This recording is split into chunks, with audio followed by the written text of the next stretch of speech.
संगति अच्छी मिल गई। देखो मेरी मान्यता है, मैं अच्छा हूं या बुरा हूं ये मुझ पर नहीं निर्भर करता। आप अच्छे हैं या बुरे हैं ये आप पर निर्भर नहीं करता, आपकी संगति पर निर्भर करता है। आप जो कहते हैं वो आप नहीं कहते, वो आपका माहौल कहता है, आपका वातावरण कहता है। आपका जिस माहौल में पले बढ़े संगति जो हुई, वो अनिरुद्धाचार्य जो कह रहा है ना, वो हम नहीं कह रहे, वो हमारी परवरिश कह रही है। क्या कह रही है वो?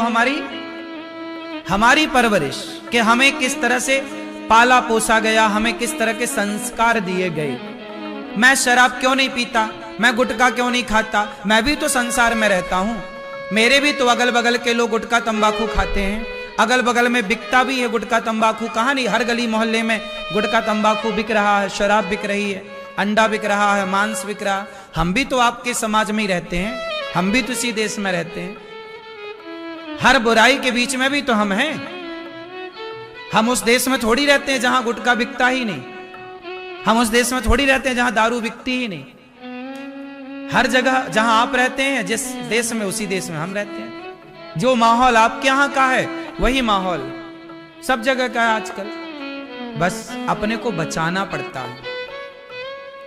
जंगल में आप जाते हो ना, तो जंगल में चारों तरफ सांप, बीछी, कांटा, कंकड़, नुकीली चीजें, लेकिन आपको ही पांव बचा बचा के रखना पड़ता है। सही है?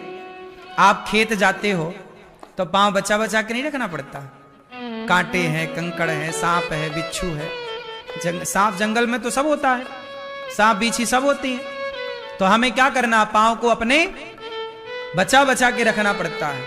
उसी तरह इस संसार में अपने आप को बचा बचा के रखना पड़ता है। हम भी अपने आप को ना बचाए होते तो हम भी आपकी तरह शराब पी रहे होते, सिगरेट पी रहे होते, धुएं का गुब्बारा निकाल रहे होते मुंह से, जैसे आज के छोरा निकालते। मैया सो गई पीली मैया, ए जाने सोने दो मैया, सो गई मेरी माँ, सो जा बूढ़ी मैया बेचारी, सो जा।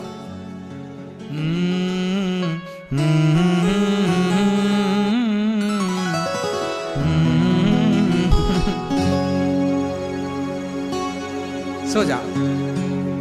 तो आजकल हमें बच के चलना पड़ता है, क्यों मेरी मां? हमारे आसपास भी संगति अच्छी बुरी दोनों है। हम किस संगति को चाहते हैं, हम किस में रहना चाहते हैं।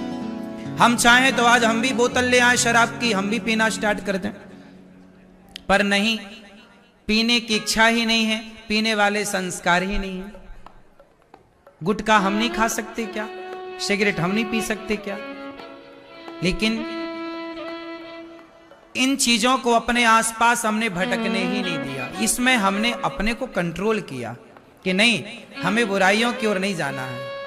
हम बुरा, एक लड़का वो है मेरी उम्र का जो गुटखा खा रहा है, सिगरेट पी रहा है, शराब पी रहा, हर गलत काम कर रहा है। जब समाज का व्यक्ति हर गलत काम कर सकता है तो अनिरुद्धाचार्य हर अच्छा काम क्यों नहीं कर सकता? कोई बुरा काम करने में मन लगा रहा है तो कोई अच्छा काम करने में मन लगा रहा। हम भी लगे हैं, वृद्ध माओं की सेवा करने में लगे हैं। गौरी गोपाल गुरुकुल में बच्चे पढ़ लिख जाएं, उनको 150 बच्चों को पढ़ाने लिखाने में गुरुकुल में उनकी व्यवस्थाओं में लगे हैं। 400 गाय हैं, गैया की सेवा में लगे हैं। अखंड रसोई चलती है, रसोई की सेवा में लगे हैं। आप भूखे ना जाएं।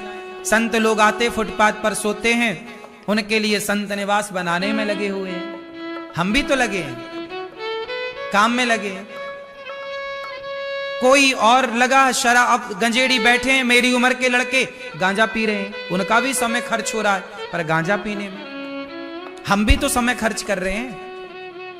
पर हम स्वयं सही राह पर चल रहे हैं, और जो स्वयं सही होगा वही दूसरों को सही कर सकता है। जो स्वयं सही नहीं होगा वो दूसरों को क्या सही करेगा? तो अनिरुद्धाचार्य केवल कहता नहीं है, यहां सारे कार्य सेवा के चल रहे हैं।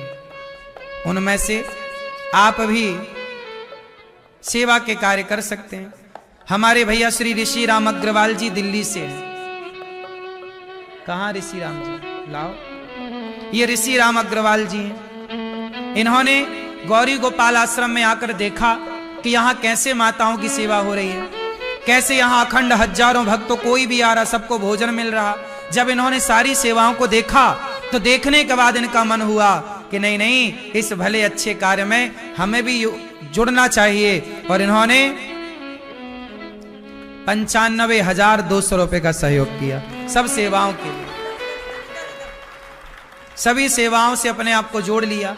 आप भी अपने शराब के पैसे बचाओ, आप भी अपने उल्टे सीधे खर्चे के पैसे बचाओ और अच्छे काम में आप भी तो खर्च कर सकते हैं। जैसे ये हमारे भैया श्री ऋषि राम अग्रवाल जी अच्छे कार्य से जुड़े, आप भी जुड़ सकते हैं।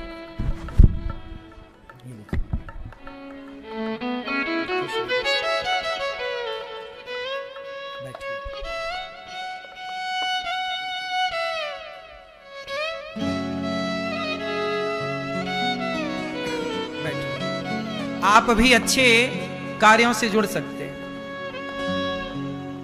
जीवन में अच्छे काम करने की कोई उम्र नहीं है।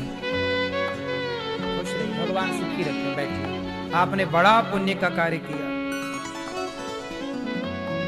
जब आप पुण्य करते हैं तो आपके पुण्य से आपके बच्चे दीर्घजीवी होते हैं। बाढ़ पूत पिता के धर्मा, जब माँ बाप पुण्य करते हैं तो उनके पुण्य से उनके बच्चों की आयु लंबी होती है। सही है? आप शराब पिएंगे तो आपके बच्चे शराब पिएंगे, आप पुण्य करेंगे तो आपके बच्चे भी पुण्यात्मा होंगे। बस माँ बाप से ही सब कुछ बच्चों में जाता है। क्यों मेरी माँ? इसलिए अपने घर के माहौल को पवित्र बनाइए। अच्छा, आप लोग कैकेयी माँ को तो जानते होंगे। कौन है कैकेयी माँ? बोलो मेरी माँ। कैकेयी माँ कौन है? राम जी की भरत जी की माँ कैकेयी माँ है, जिन्होंने राम को दूध पिलाया अपना, भरत जी को दूध पिलाया अपना। भरत जी और राम जी की तेल मालिश की कैकेयी माँ ने, नहलाया, कंघी की, श्रृंगार किया राम का, राम के गालों को चूमा है कैकेयी माँ ने। राम को लाखों बार गले लगाया होगा कैकेयी माँ ने। लेकिन जब वो कैकेयी माँ जो राम से प्राणों की तरह प्यार करती हैं, कैकेयी माँ बहुत प्यार करती हैं राम से, पता आपको? बहुत। कौशल्या माँ भरत को प्यार करती हैं और कैकेयी माँ राम को प्यार करती, बहुत। रोज कहती थी कैकेयी माँ दशरथ जी से, अब आप बूढ़े हो गए हैं, राम को राजा क्यों नहीं बना देते? दशरथ जी से ये बात कैकेयी माँ रोज कहती थी कि आप बूढ़े हो गए, अब राम को राजा बनाओ, मैं राम को राजा देखना चाहती हूं। ये कौन कहता है? कैकेयी। ये कैकेयी माँ तब तक कहती हैं जब तक कैकेयी को मंथरा की संगति नहीं मिल जाती। जब तक मंथरा नहीं मिली तब तक कैकेयी कहती रही कि राम को राजा बनाओ, मैं राम को राजा के रूप में देखना चाहती हूं। बार बार गले लगाती हैं, बार बार गालों को चूमती हैं, बार बार राम की नजर उतारती हैं कैकेयी माँ।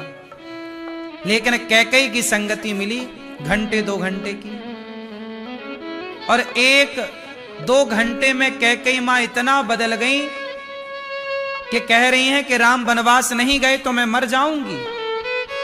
दशरथ जी बोले कि यदि राम वनवास गए तो मैं मर जाऊंगा, तो कैकेयी बोली आप मर जाओ।